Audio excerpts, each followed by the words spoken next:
विद्यार्थी मित्रांनो, मागच्या तासाला आपण कर्जरोख्यांबद्दलच्या सर्व गोष्टींची माहिती घेतली. यानंतर पुढचा जो महत्त्वाचा टॉपिक आहे तो आहे ठेवी. ठेवींचा स्वीकार करणे. कंपनी वेगवेगळ्या मार्गाने भांडवल उभारणी करत असते. या भांडवल उभारणीच्या वेगवेगळ्या मार्गांमध्ये कर्जाऊ प्रतिभूती म्हणून ज्या गोष्टीचा समावेश होतो त्या गोष्टींमध्ये एक प्रकार येतो तो म्हणजे ठेवी. सार्वजनिक ठेवी हा भांडवल उभे करण्याचा अत्यंत महत्त्वाचा पर्याय आहे. या सार्वजनिक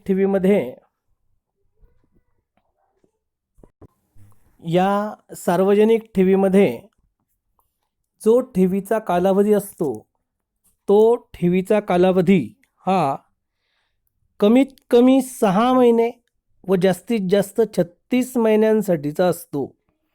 म्हणजेच कोणतीही सार्वजनिक कंपनी ही कमीत कमी 6 महिने व जास्तीत जास्त 36 महिन्यांसाठीचा ठेवींचा स्वीकार करू शकते.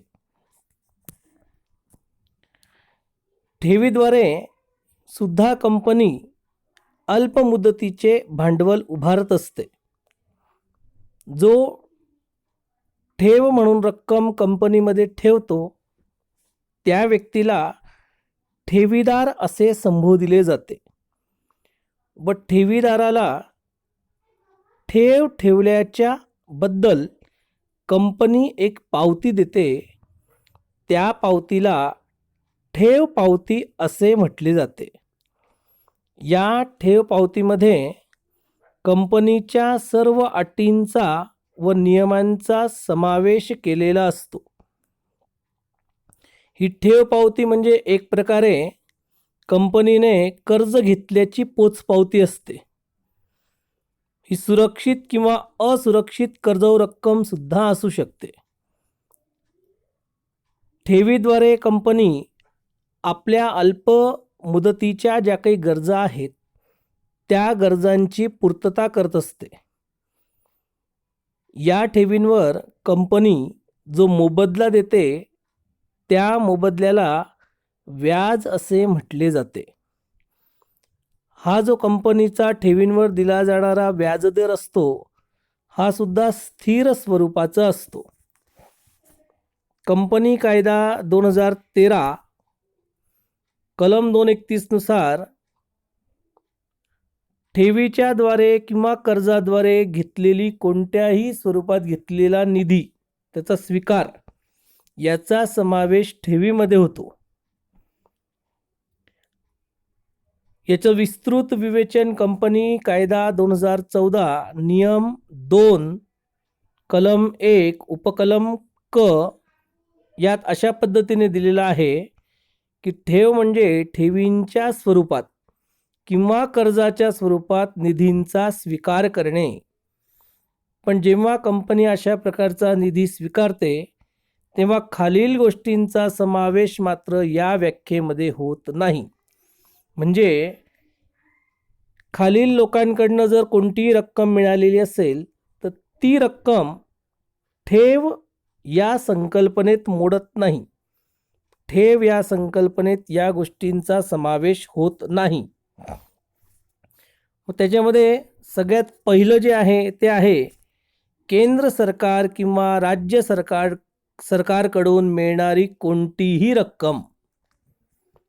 केंद्र सरकार किंवा राज्य सरकार हे जर कंपनीला कोणती रक्कम देत असतील तर ती रक्कम ठेव म्हणून गणली जात नाही. दुसरा आहे कोणत्याही बँकेकडून जर कर्ज म्हणून कोणती रक्कम घेतली असेल तर ती कर्ज म्हणून घेतलेल्या रकमेचा सुद्धा समावेश ठेवी या संकल्पनेत होत नाही. कोणत्याही बँकेकडून मग त्याच्यात परदेशी सरकार किंवा आंतरराष्ट्रीय बँकेकडून जरी कोणतीही रक्कम कंपनीला मिळाली कर्जाच्या स्वरूपात तर अशा रकमेचा समावेश ठेवी या संकल्पनेत होत नाही. त्याच पद्धतीने जर इतर कंपन्यांनी कंपनीला पैसा दिला असेल तर इतर कंपन्यांकडनं प्राप्त झालेली रक्कमसुद्धा ठेवी म्हणून संबोधली जाणार नाही. कंपनीने बंधपत्रांची विक्री करून जर रक्कम उभारलेली असेल तर ती रक्कमसुद्धा ठेवी म्हणून गणली जात नाही. किंवा भाग विकून, कर्जरोख्यांची विक्री करून, विश्वस्तांमार्फत काही रक्कम मिळालेली असेल किंवा व्यापारी पतपत्रांची विक्री करून कंपनीला रक्कम प्राप्त झालेली असेल तर अशा रकमेचा समावेश हा ठेवी या संकल्पनेत होत नाही. अशा पद्धतीने ठेवी या अल्पमुदतीच्या असतात. जास्तीत जास्त 36 महिन्यांपर्यंतच्या ठेवी ही कंपनी स्वीकारू शकते. 36 महिन्याच्या पुढील रकमा ठेवी म्हणून कंपनी स्वीकारू शकत नाही. याचा डिटेल अभ्यास आपल्याला पुढील प्रकरणात करायचा आहे. ठेवीनंतर पुढचा जो मुद्दा आहे तो आहे बंधपत्रे. जसं कर्जरोखे असतं त्याच पद्धतीने बंधपत्रे ही सुद्धा एक कर्जाऊ प्रतिभूती आहे. जसं कर्जरोख्यांवर कंपनी व्याज देते त्याच पद्धतीने बंधपत्रांवर सुद्धा कंपनी मोबदला म्हणून व्याज देत असते की जे व्याज स्थिर दराने कंपनी देत असते. जसे कर्जरोखे धारक हे कंपनीचे धनको असतात त्याच पद्धतीने बंधपत्र धारक हे सुद्धा कंपनीचे धनको असतात. या बंधपत्र जे कंपनी स्वीकारते, जसं कर्जरोख्यांना मुदत असते, ठराविक कालावधीनंतर कर्जरोख्यांचे पैसे परत केले जातात, त्याच पद्धतीने बंधपत्रांची सुद्धा ठराविक मुदत असते व ती ठराविक मुदत संपल्यानंतर कंपनी बंधपत्रधारकांकडून घेतलेले पैसे त्या बंधपत्रधारकांना व्याजासकट परत करते. यामध्ये महत्त्वाची गोष्ट अशी आहे की कंपनी बंधपत्र जे स्वीकारते ते दीर्घकालीन कालावधीसाठी स्वीकारते. जसं 5 वर्ष, 10 वर्ष, 15 वर्ष, 25 वर्ष अशा पद्धतीने कंपनी बंधपत्राद्वारे पैसे स्वीकारत असते. वेबस्टर डिक्शनरीनुसार बंधपत्र म्हणजे व्याजधारक कर्जाचे असे प्रमाणपत्र आहे ज्याद्वारे बंधपत्र देणारा विशिष्ट मुदतीनंतर ठराविक रक्कम देण्याचे वचन देतो. मग ही जी रक्कम आहे या रकमेवरील व्याज कंपनी टप्प्याटप्प्याने सुद्धा देऊ शकते किंवा मुदत संपल्यानंतर मुद्दल आणि व्याज याची एकत्रित परतफेड सुद्धा कंपनी करते. ज्या अटी आणि शर्तींवर बंधपत्रांची विक्री केलेली असते त्या अटी आणि शर्तीमध्ये या सर्व गोष्टी नमूद केलेल्या असतात की व्याजाची रक्कम टप्प्याटप्प्याने द्यायची का ठराविक कालावधी संपल्यानंतर द्यायची. मग या बंधपत्रांची काही वैशिष्ट्ये आहेत. या वैशिष्ट्यांचा आपण अभ्यास करूया. बंधपत्रांमध्ये पहिलं जे वैशिष्ट्य आहे ते म्हणजे वित्त व्यवस्थेचे स्वरूप. वित्त व्यवस्थेचे स्वरूप म्हणजे या बंधपत्रांची विक्री करून कंपनीला दीर्घ मुदतीचे भांडवल उभारता येते. मी तुम्हाला आत्ताच सांगितलं, दीर्घ मुदत म्हणजे 5 वर्ष, 10 वर्ष, 25 वर्षापर्यंतच्या कालावधीसाठी कंपनी बंधपत्रांची विक्री करू शकते. त्यामुळे कंपनीला जास्त कालावधीपर्यंत त्या पैशांचा योग्य पद्धतीने विनियोग करून आपल्या कंपनीच्या प्रगतीला मोठ्या प्रमाणावर हातभार लावता येतो. दुसरा आहे बंधपत्रधारकाचे व्यावसायिक स्थान. म्हणजे बंधपत्रधारक नेमका कोण आहेत. जसं आपण बघितलं होतं की भागधारक हे कंपनीचे मालक असतात. कंपनीचे कर्ता धर्ता निवडण्याचं कामसुद्धा भागधारक करतात. मग त्याच पद्धतीने बंधपत्रधारक जे असतात, हे बंधपत्रधारक हे कंपनीचे धनको असतात. धनको म्हणजे ज्यांना ठराविक कालावधीनंतर त्यांचे पैसे परत केले जातात. मग हे जे धनको असतात हे मालक नसतात आणि मालक नसल्यामुळे कोणत्याही प्रकारच्या मतदानाचा हक्क बंधपत्रधारकांना नसतो. म्हणजेच ते कंपनीच्या कोणत्याही सभेमध्ये सहभागी होऊ शकत नाही. त्याच पद्धतीने ते कंपनीच्या व्यवस्थापनात सुद्धा सहभागी होऊ शकत नाही. या सर्व गोष्टी या मालकालाच लागू असतात व मालकाचा समावेश म्हणजे भागधारकांनाच होतो. म्हणून भागधारक फक्त या गोष्टी करू शकतात. बंधपत्रधारक अशा गोष्टी करू शकत नाही. तिसरा आहे बंधपत्रावरील परतावा. कोणतीही व्यक्ती जेव्हा इन्व्हेस्टमेंट करते, कुठेतरी गुंतवणूक करते, तेव्हा त्या गुंतवणुकीच्या पाठीमागे त्याचा जो हेतू असतो तो म्हणजे त्या गुंतवलेल्या रकमेवर काहीतरी मोबदला मिळायला पाहिजे. मग त्याच पद्धतीने जी गुंतवणूकदार बंधपत्रांमध्ये पैसे गुंतविते ती व्यक्तीसुद्धा परतावा म्हणून काही गोष्टीची अपेक्षा ठेवत असते. मग बंधपत्रावर कंपनी जो काही परतावा देते त्या परताव्याला व्याज असे म्हटले जाते. म्हणजे बंधपत्रावर मोबदला म्हणून कंपनी व्याज देते की जे व्याज निश्चित दराने कंपनी देत असते. व्याज देण्याच्या दोन पद्धती आहेत. एक तर कंपनी दर वर्षाला व्याज देईल किंवा दुसरी पद्धत जी आहे की मुद्दल आणि रक्कम ही एकत्रितरित्या कंपनी बंधपत्रधारकाला त्या बंधपत्राची मुदत संपल्यानंतर देईल. उदाहरणार्थ समजा 1,00,000 रुपये कंपनीने गुंतविले, 10% कंपनी व्याज देणार आहे. मग 1,00,000च्या 10% 10,000 रुपये होतात. समजा बंधपत्राची मुदत 5 वर्षे असेल तर 5 वर्षापर्यंत व्याजाची रक्कम होते 50,000 रुपये. मग एकतर कंपनी दर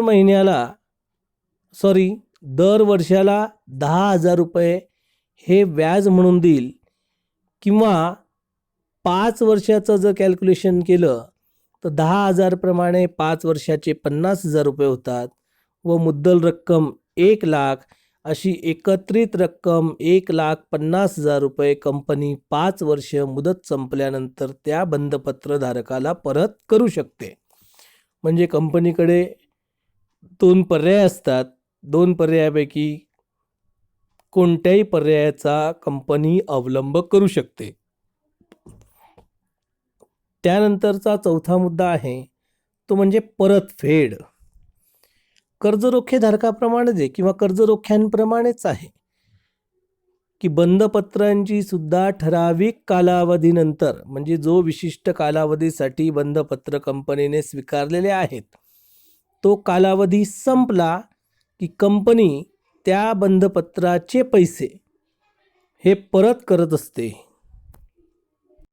म्हणजेच ठराविक मुदत संपल्यानंतर बंधपत्राचे पैसे हे परत त्यांना केले जातात. विशिष्ट मुदत जी असते ती मुदत संपली, 5 वर्ष 10 वर्ष 15 वर्ष जी काही मुदत असेल ती मुदत संपली की त्या मुदतीनंतर बंधपत्रधारकाला बंधपत्राची मुद्दल ही परत केली जात असते. अशा पद्धतीने परतफेड म्हणजे घेतलेले पैसे परत करणे. अशा पद्धतीने बंधपत्रधारकांची किंवा बंधपत्राची परतफेड ही कंपनी करताना दिसते. यानंतर आहे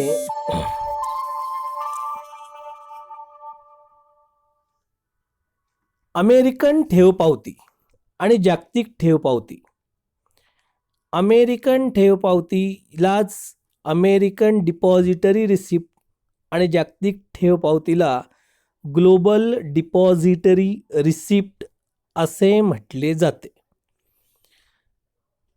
काय झालं मित्रांनो, की सार्वजनिक कंपनी जी असते, ही सार्वजनिक कंपनी भागांची नोंदणी व विक्री वेगवेगळ्या बाजारात करत असते.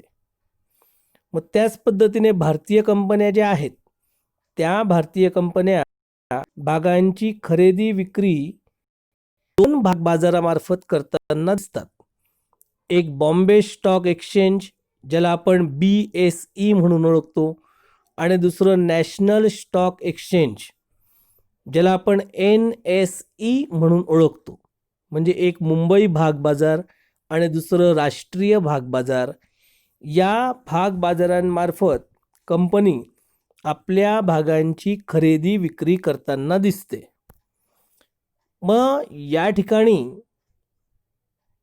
1991 मध्ये कंपनीने जागतिकीकरणाचे व उदारीकरणाचे धोरण स्वीकारले व ह्या जागतिकीकरणाच्या व उदारीकरणाच्या धोरणामुळे आपला वेगवेगळ्या देशांशी संबंध येऊ लागला व वेगवेगळ्या देशांशी संबंध प्रस्थापित झाल्यामुळे काही भारतीय कंपन्या ज्या होत्या, त्या भारतीय कंपन्या विदेशी भाग बाजारात नोंदणी करून आपल्या भागांची खरेदी विक्री करायला लागले. मग विदेशी भाग बाजारामध्ये बरेच भाग बाजार आहेत, जसे London stock exchange, Singapore stock exchange, हाँगकाँग stock exchange, New York stock exchange, national association of securities dealers automated quotation, दुबईचं आहे हे. अशा वेगवेगळ्या ठिकाणी सुद्धा भाग बाजार आहेत. मग या भाग बाजारामध्ये भागांची नोंदणी करण्यासाठी भारतीय कंपन्यांना त्या भाग बाजाराच्या धोरणाची पूर्तता करावी लागते. पण या भाग बाजारांमध्ये जी काही सिस्टीम आहे, जी काही प्रणाली आहे, ती भारतीय भाग बाजाराच्या नियमांपेक्षा बरीच वेगळी आहे, खूपच वेगळी आहे. आणि जोपर्यंत आपण विदेशामध्ये आपल्या भागांची नोंदणी करत नाही, तोपर्यंत विदेशी मार्केट भारतीय कंपन्यांना प्राप्त होत नाही. त्यामुळे भारतीय कंपन्या आपला व्यवसायाचा विस्तार हा परदेशामध्ये सुद्धा वाढावा, यासाठी त्यांना अशा प्रकारच्या भाग बाजारांमध्ये आपल्या नावाची नोंदणी करून घेणे आवश्यक असते. पण नियमांमध्ये फरक असल्यामुळे ज्या भारतीय कंपन्या थेट विदेशी बाजारामध्ये भागांची नोंदणी करू शकत नाहीत, त्या कंपन्या या दोन पावत्यांच्या आधारे, या दोन ठेव पावत्यांच्याद्वारे भागांची नोंद करू शकतात, ज्याला आपण म्हणतो अमेरिकन डिपॉझिटरी रिसिप्ट आणि ग्लोबल डिपॉझिटरी रिसिप्ट. या दोन ठेव पावतींच्या साहाय्याने भागांची नोंदणी ही करता येऊ शकते. अमेरिका आणि युरोपमधील भाग बाजारात अशा ठेव पावत्यांची विक्री जी असते ती डॉलर किंवा युरो या चलनाने होते. मग परत चलनाचा प्रश्न इथे उद्भवतो. मग हा चलनाचा प्रश्न सोडवण्यासाठी भारतीय कंपन्या ज्या असतात, त्या कंपन्या मध्यस्थाला ही भागांची विक्री करतात. म्हणजे भारतीय कंपन्या आणि विदेशी कंपन्यांमध्ये मध्यस्थ असतात, ज्या मध्यस्थांना भागपेढी असे म्हटले जाते. या भारतीय कंपन्या भागपेढी या मध्यस्थाला सम हक्क भागांची विक्री करतात, की ज्याद्वारे भारतीय चलनाचं रूपांतर हे परदेशी चलनामध्ये व परत परदेशी चलनाचं रूपांतर हे भारतीय चलनामध्ये करून देण्याचं काम हे मध्यस्थ करताना दिसतात. या मध्यस्थांमध्ये सिटी बँक किंवा बँक ऑफ न्यूयॉर्क या परदेशी बँका या मध्यस्थ म्हणून काम करतात किंवा भागपेढी म्हणून कार्यरत आहेत. मग ह्या काय करतात, या गुंतवणूकदाराला भागांच्या बदलात ADR किंवा GDR देऊ करतात.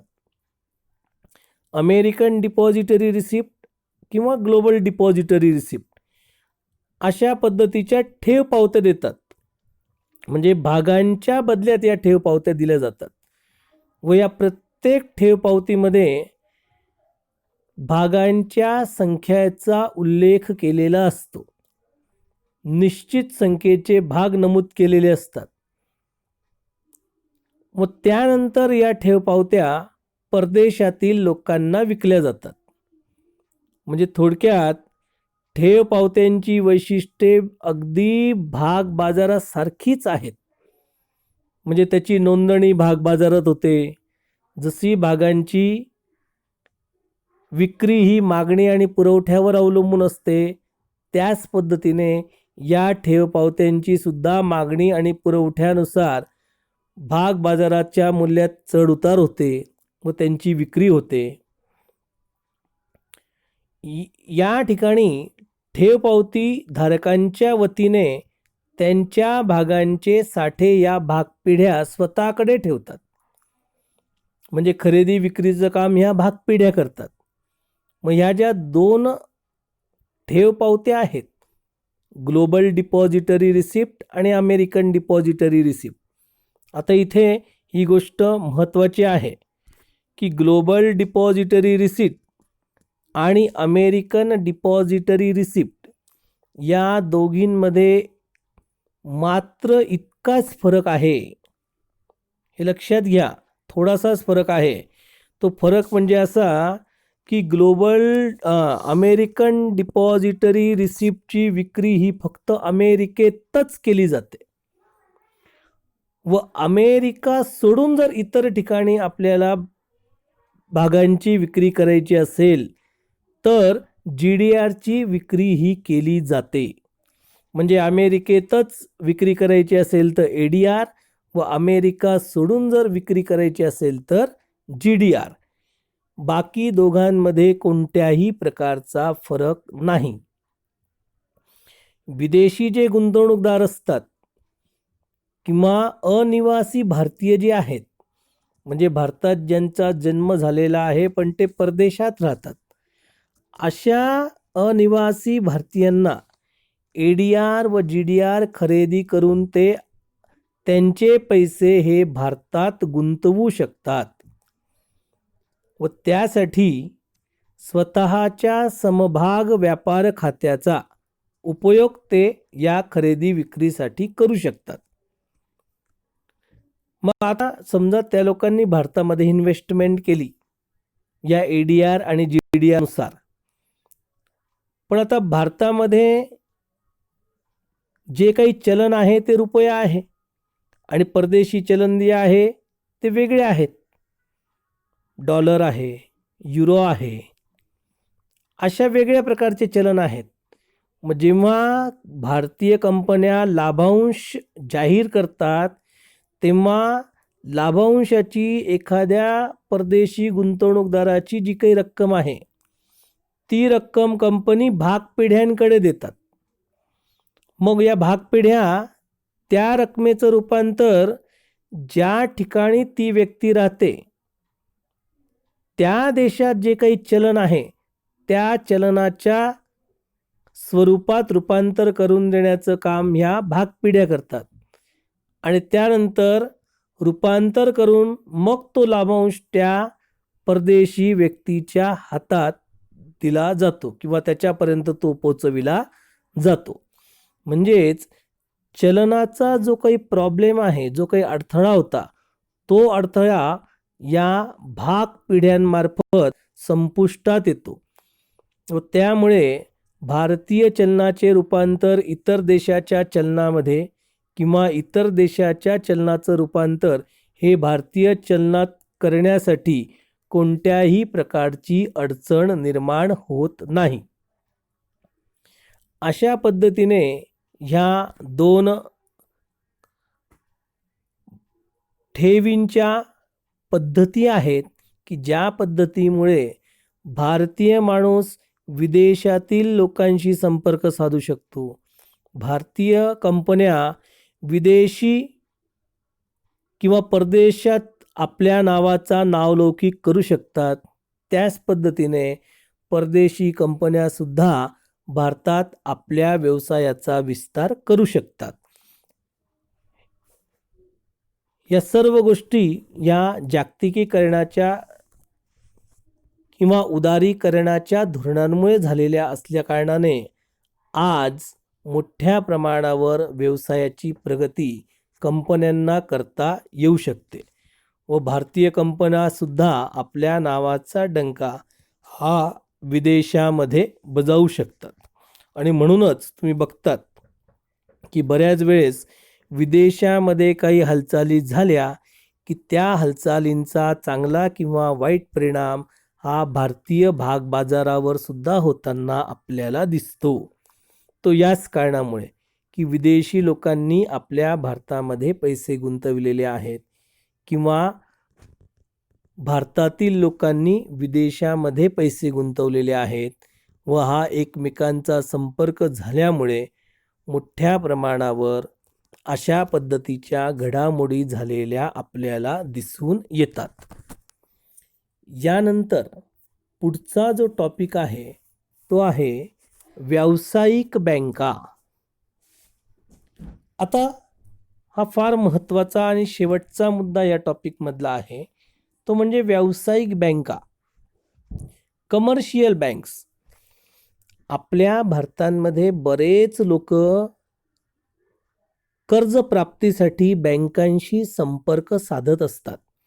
मग ते गृहकर्ज असो, वाहन कर्ज असो, शिक्षणासाठी घेतलेले कर्ज असो किंवा छोटा मोठा उद्योग सुरू करण्यासाठी घेतलेला कर्ज असो. म्हणजेच बँका ह्या प्राथमिक स्रोत आहेत. वित्त पुरवठा करणारे हे स्रोत आहे की ज्यामुळे व्यावसायिक बँकांकडून कर्ज घेऊन आपल्या स्वतःच्या व्यवसायाचा विस्तार करू शकतो, स्वतःचा व्यवसाय स्थापन करू शकतो व आपल्या देशाच्या प्रगतीला हातभार लावू शकतो. थोडक्यात व्यावसायिक बँका ह्या भारतातील संस्थात्मक वित्त व्यवस्थेत महत्त्वाची भूमिका बजावताना दिसतात. अल्प आणि मध्यम मुदतीच्या वित्तीय गरजांची पूर्तता करण्याचं काम या व्यावसायिक बँका करताना दिसतात. या व्यावसायिक बँका काय करतात? ज्यांच्याकडे अतिरिक्त पैसा आहे अशा व्यक्तीकडून ठेवी म्हणून तो पैसा स्वीकारतात व ज्यांना त्या पैशांची गरज आहे अशा लोकांपर्यंत ते पैसा पोचवतात. कारण बऱ्याच वेळेस असं होतं की अतिरिक्त पैसा असणाऱ्या माणसाला हे माहीत नसतं की त्या पैशांची गरज कोणाला आहे आणि ज्याला पैशांची गरज आहे त्याला हे माहीत नसतं की हा पैसा आपल्याला कोणत्या व्यक्तीकडून मिळेल. आणि म्हणून या दोघांमध्ये मध्यस्थी करण्याचं काम या व्यावसायिक बँका करताना दिसतात की ते मोठ्या प्रमाणावर लोकांकडून ठेव म्हणून बचत स्वीकारतात व ही एकत्र झालेली बचत ही वेगवेगळ्या संस्थात्मक योजनांच्या वित्तीय गरजा भागविण्यासाठी या बँका वापरतात. वेगवेगळ्या वित्तीय गरजा ज्या काही असतील त्या की एखाद्याला उधारीचे पैसे परत द्यायचे आहेत, एखाद्याला आपल्या एखाद्या कर्जाची परतफेड करायची आहे, अशा वेळेस या बँका महत्त्वाची भूमिका बजावतात. नुसतं एवढंच नाही तर या ज्या बँका असतात या बँका संस्थात्मक व्यावसायिकांना अनेक प्रकारे मदत करतात. जसे कंपन्यांना मुदतीचे कर्ज देऊ करते. अल्प आणि मध्यम मुदतीचे कर्ज देऊन त्या कंपन्यांना भांडवलाचा पुरवठा करते व या भांडवलाच्या पुरवठ्यामुळे त्या कंपन्यांच्या ज्या काही गरजा आहेत त्या गरजांची पूर्तता कंपनी करू शकते. एवढेच नाही तर कंपन्या बऱ्याच वेळेस ज्या भागांची आणि कर्जरोख्यांची विक्री करतात त्या भागांची आणि कर्जरोख्यांची खरेदी करण्याचं काम या व्यावसायिक बँका करताना दिसतात. म्हणजेच कंपनीला मोठ्या प्रमाणावर भांडवल उभारणी करून देण्याचं काम या व्यावसायिक बँका करताना दिसतात. कंपनीच्या प्रतिभूतींच्या खरेदीची हमी सुद्धा या बँका घेतात. म्हणजे हमीदार म्हणून सुद्धा ह्या बँका काम करतात. हमीदार म्हणजे जेवढी रक्कम कमी पडते आहे तेवढी रक्कम देण्याचं काम या व्यावसायिक बँका करताना दिसतात.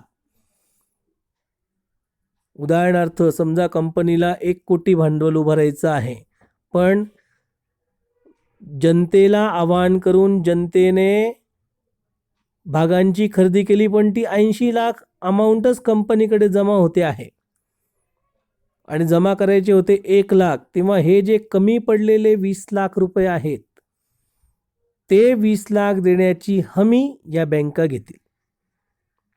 म्हणजे अशा पद्धतीने हमीदार म्हणून काम करण्याचं काम सुद्धा या व्यावसायिक बँका करतात व त्यामुळे कंपनीला भांडवल उभारणी करण्यासाठी कोणत्याही प्रकारची जोखीम येत नाही व अगदी सहजपणे त्यांना भांडवलाची उभारणी करता येते. एक महत्त्वाचं त्यांनी इथे सांगितलेलं आहे की खेळत्या भांडवलासाठी वित्तपुरवठा करण्याचा प्राथमिक स्रोत म्हणजेच बँकेचे कर्ज किंवा व्यापारी कर्ज. म्हणजे खेळत्या भांडवलासाठी बऱ्याच वेळेस मोठ्या कंपन्यासुद्धा या व्यावसायिक बँकांची मदत घेताना दिसतात. मग ह्या व्यावसायिक बँका 4 पद्धतीने पैशांचा पुरवठा करताना दिसतात. त्यामध्ये पहिली जी आहे ती आहे अधिविकर्ष सवलत देते. अधिविकर्ष सवलत म्हणजे ओव्हरड्राफ्ट. ही जी अधिविकर्ष सवलत आहे ही फक्त चालू खातेधारकांनाच लागू आहे. करंट अकाउंट ज्यांचं असतं फक्त त्यांनाच ही स्कीम लागू आहे. त्यांनाच अधिविकर्ष सवलत ही देत असते बँक. मग ज्या कंपन्यांचं चालू खाते आहे अशाच कंपन्यांना ही सवलत प्राप्त होताना दिसते. काय आहे नेमका अधिविकर्ष? नावातच आहे बघा अधिविकर्ष म्हणजे अधि म्हणजे जास्त, खात्यात असलेल्या रकमेपेक्षा जास्त रक्कम उचलण्याचा अधिकार हे ती बँक त्या कंपन्यांना देते. ही जी रक्कम असते ही रक्कम बँक आणि कंपनी यांच्यात झालेल्या करारानुसार वेगवेगळी असते. समजा क्ष कंपनी आहे आणि क्ष कंपनीने सांगितलं की खात्यात जेवढी रक्कम असेल त्याच्यापेक्षा 2 लाख रुपयांची तुम्ही आम्हाला अधिविकर्ष सवलत द्यावी व त्या पद्धतीने जर बँकेने ते ॲक्सेप्ट केलं तर अशा वेळेस खात्यात असलेल्या रकमेपेक्षा 2 लाख रुपयांचा जास्तीचा व्यवहार ही ती कंपनी करू शकते. म्हणजे उदाहरणार्थ समजा एखाद्या वेळेस त्या कंपनीच्या खात्यात 80,000 रुपये आहे आणि विशिष्ट व्यक्तीकडून मालाची खरेदी करताना त्यांनी त्या व्यक्तीला 1,20,000 रुपयाचं चेक दिला. आता बघा खात्यात रक्कम किती आहे? 80,000 आणि चेक दिला 1,20,000चा. जर नॉर्मली बघितलं असतं तर तो चेक समोरच्या पार्टीचा वटला नसता. मात्र ज्याने अधिविकर्ष सवलत घेतलेली आहे त्याची जेवढी रक्कम आता ही कमी पडते आहे उदाहरणार्थ या एक्झाम्पलमध्ये 40,000 रुपये आता कंपनीला कमी पडत आहे, कारण खात्यात पैसे 80,000च आहे. मग अशा वेळेस हे 40,000 रुपये ही ती बँक त्या व्यक्तीला देईल व तो चेक पास होईल. म्हणजे त्या चेकचा अनादर होणार नाही. मात्र हे जे 40,000 रुपये एक्स्ट्रा जे कंपनीला वापरायला बँकेने दिलेले आहेत, त्या रकमेवर बँक व्याज आकारते. म्हणजे जरी 2,00,000 रुपये सवलत दिलेली आहे, पण ॲक्च्युली काढले किती आता 40,000. मग फक्त कंपनीला 40,000वरच व्याज द्यावं लागेल. पूर्ण 2,00,000वर व्याज लागणार नाही. म्हणून यांनी म्हटलेलं आहे की जी काही मर्यादा दिलेली आहे, त्या मर्यादेपर्यंत खातेदार जो आहे तो किती वेळा अशी रक्कम काढू शकतो. की समजा आता 80,000 40,000 कंपनीला दिले, 8 दिवसानंतर कंपनीने ते 40,000 रुपये परत रिटर्न केले. अशा वेळेस परत तो व्याजाचा विषय संपला. मग परत त्या कंपनीला अधिक 2,00,000ची सवलत आपल्या उदाहरणामध्ये मिळू शकते. अशा पद्धतीने खात्यात असलेल्या रकमेपेक्षा जास्त रकमेचा विनियोग सुद्धा कंपनी या अधिविकर्ष सवलतामार्फत करू शकते. महत्त्वाची गोष्ट लक्षात ठेवा, जेवढी रक्कम ॲक्च्युली ती कंपनी वापरते आहे, तेवढ्याच रकमेवर कंपनीला व्याजाची आकारणी होईल. बाकी रकमेवर व्याजाची आकारणी होणार नाही. पुढचं जे आहे ते आहे रोख पत, कॅश क्रेडिट. हा सुद्धा एक महत्त्वाचा आणि लोकप्रिय असा कर्जाचा प्रकार आहे. ही जी सुविधा आहे ही सुद्धा अधिविकर्षासारखीच आहे. इथे सुद्धा ज्या गोष्टी अधिविकर्ष सवलतीमध्ये आपण बघितल्या त्या सर्व गोष्टी इथे सुद्धा लागू होतात. परंतु बेसिक फरक फक्त एवढाच आहे की या रोख पतमध्ये मालमत्ता तारण ठेवून अशा पद्धतीची रोख प्रत ही कंपनी देत असते. अधिविकर्ष सवलतामध्ये कोणत्याही प्रकारच्या मालमत्ता तारण ठेवण्याची गरज नसते. मात्र इथे मालमत्ता तारण ठेवून मग कंपनी ठराविक रक्कम ही मंजूर करत असते व त्या मंजूर केलेल्या पूर्ण कर्जावर जेवढी रक्कम त्या समोरच्या व्यक्तीने घेतलेली आहे तेवढ्याच रकमेवर व्याज हे आकारले जाऊ शकते किंवा जाते. म्हणजे इथे सुद्धा समजा सांगितलं कॅश क्रेडिट म्हणून तुम्हाला 70,000 रुपये वापरता येतील, पण 70,000पैकी मला फक्त आता 20,000ची गरज आहे, तर मी फक्त 20,000 विड्रॉ करेल. मग ती बँक फक्त या 20,000वरच व्याज लावेल, पूर्ण 70,000वर व्याज लावणार नाही. म्हणून त्यांनी सांगितलेलं आहे व्याज हे मंजूर केलेल्या पूर्ण कर्जावर घेतले जात नाही, तर व्याज हे जेवढी रक्कम कर्ज म्हणून काढलेली आहे तेवढ्याच रकमेवर व्याज हे घेतले जात असते. पुढचं आहे रोकड कर्जे म्हणजे कॅश लोन. जसं आपण गृह कर्ज घेतो, जसं आपण वाहन कर्ज घेतो की एकत्रित रक्कम बँक आपल्या खात्यात टाकून देते आणि त्या एकत्रित रकमेवर व्याज आकारला जातो. म्हणजे इथे वरील दोघांसारखं नाही आहे की कंपनीने 70,000 मंजूर केले, बँकेने 70,000 मंजूर केले आणि 70,000 खात्यात टाकून दिले. मग तुम्ही त्या 70,000पैकी 10,000 वापरा, 20,000 वापरा किंवा पूर्ण 70,000 वापरा, तुम्हाला व्याज हे 70,000वरच द्यावं लागेल. म्हणजे इथे वापरलेल्या रकमेशी आणि मंजूर केलेल्या रकमेचा एकमेकांशी काही संबंध नसतो. म्हणजे या प्रकारामध्ये बँक कर्जाची पूर्ण रक्कम ही कर्जदाराच्या खात्यामध्ये जमा करते व या संपूर्ण रकमेवर बँक व्याज आकारत असते. आता पण ह्याच्यामध्ये एक प्रामुख्याने आहे की जेवढी मुद्दलाची रक्कम समोरची व्यक्ती बँकेला परत करेल, त्या परत केलेल्या मुद्दलाच्या रकमेवर मात्र बँकेला व्याज आकारण्याचा अधिकार नाही. म्हणजे समजा 70,000 कर्ज काढलेलं आहे आपण 7 वर्षासाठी, समजा 7 महिन्यांसाठी आपण पकडूया. मग 7 महिन्यांसाठी 70,000 आहे, म्हणजे दर महिन्याला मुद्दल म्हणून आपल्याला 10,000 रुपये द्यायचे. मग पहिल्या महिन्याला कंपनी पूर्ण 70,000वर व्याज आकारेल.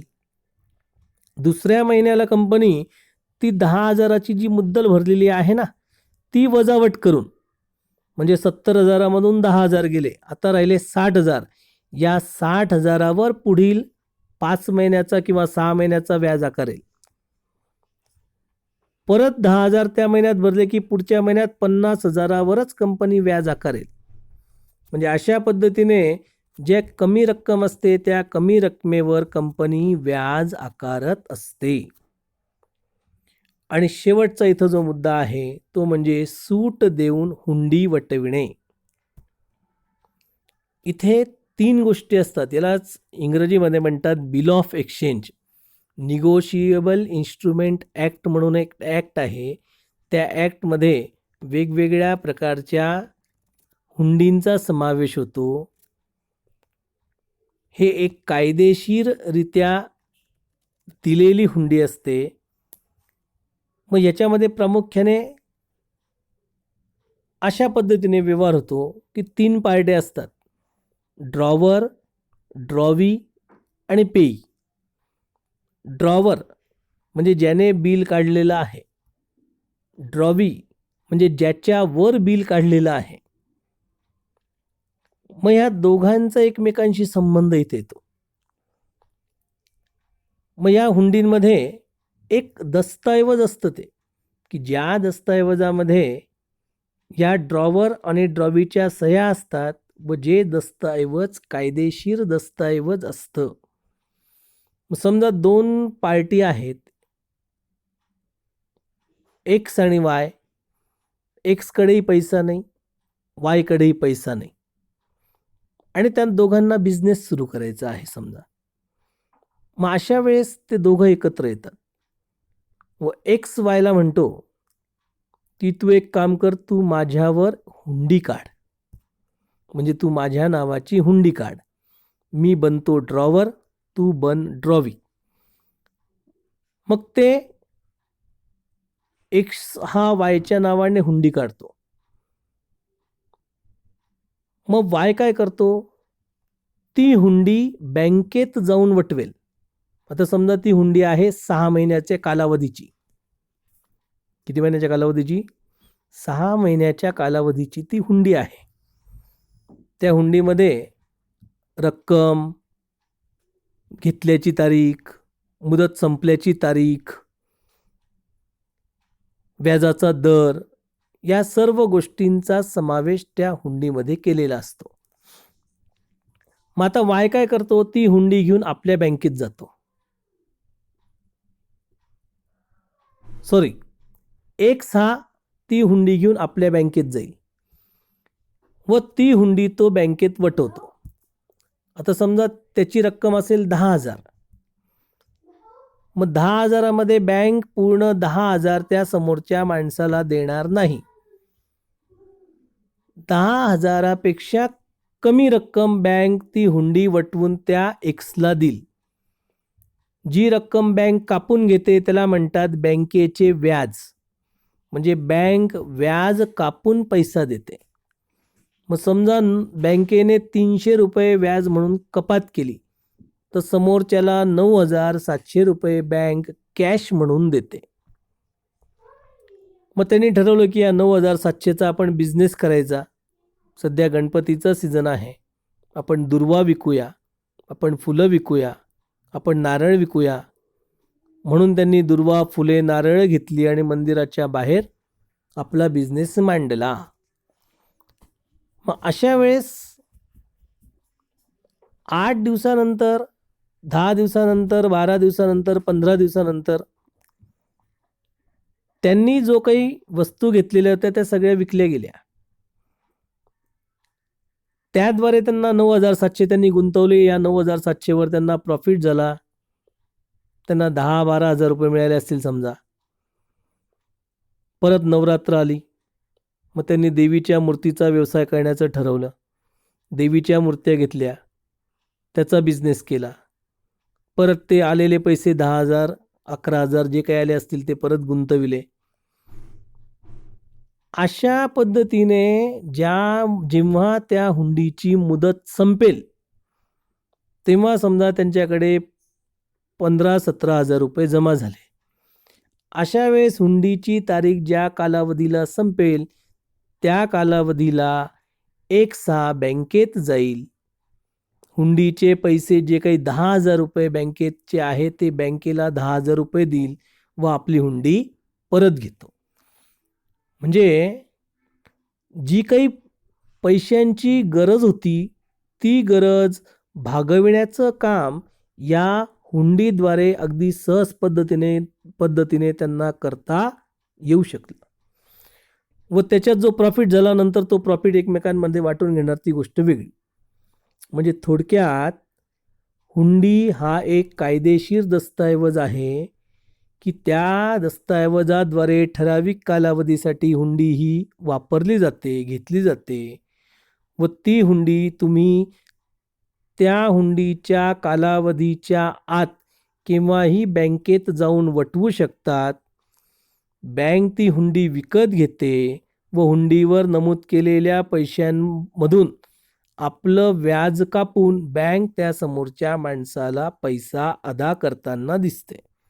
म्हणजे दर्शनी मूल्यापेक्षा कमी मूल्य बँक देते व ती ठराविक मुदत झाली की समोरची व्यक्ती बँकेकडून घेतलेले हे पैसे बँकेला परत करते व ती हुंडी परत आपल्या ताब्यात घेते.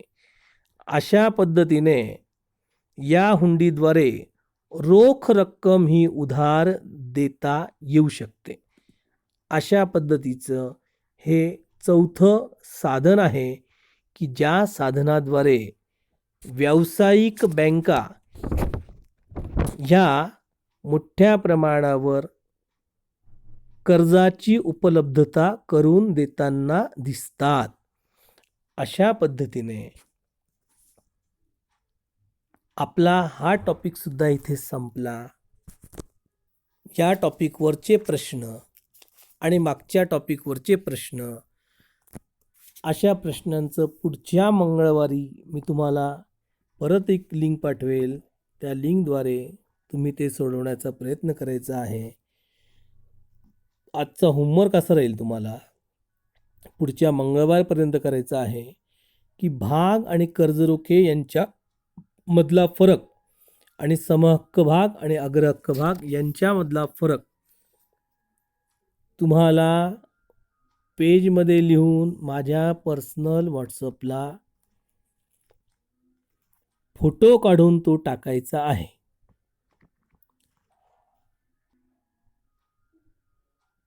मुद्दे हे स्वतः लिहा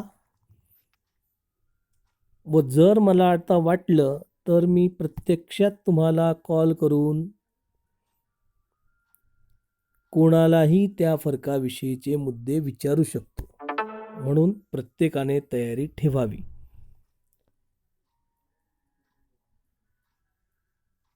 इतके बोलून आजच्या या लेक्चरला आपण विराम देऊया.